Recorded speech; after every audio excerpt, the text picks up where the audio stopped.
So it's a good idea for people to have some different tools just to stay motivated.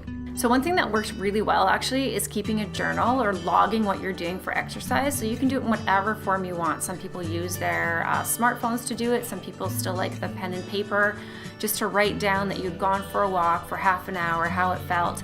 And then at least throughout the week, you can add up your time and see if you're hitting that 150 minutes that's recommended for aerobic exercise.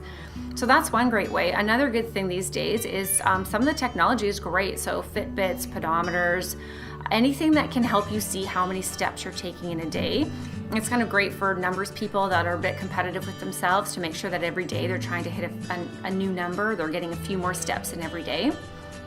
Another thing that's really motivating is to find someone to exercise with. Some people love to exercise on their own, and that's great if that works for you. And some people know that they need that accountability of a friend.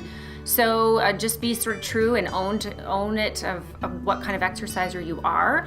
And if you need that accountability, I would find a friend who will exercise with you, or to join a class where they're going to notice if you don't show up. So it's good sometimes to put a little bit of financial investment in where you can be going to a class where they actually take attendance and they'll know if you don't come. So that's sometimes helpful.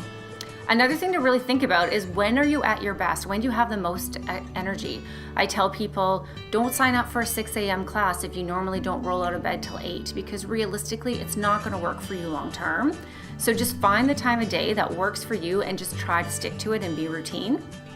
And then to make some realistic goals. And I think that's the one thing that most people don't really get right, is they set these really huge goals, but they don't really think about how they're going to get there.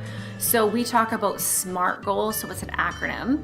So for specific, measurable, achievable, realistic, and to set a time.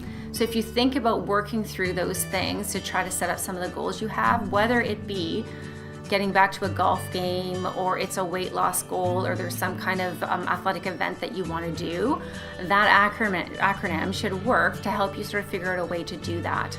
But it's always good to have a plan and to log things so that you can see yourself actually achieving your goal. Kind of helps you to stay motivated on those days where you might feel like you're not making progress, that you can look back and see that you actually are.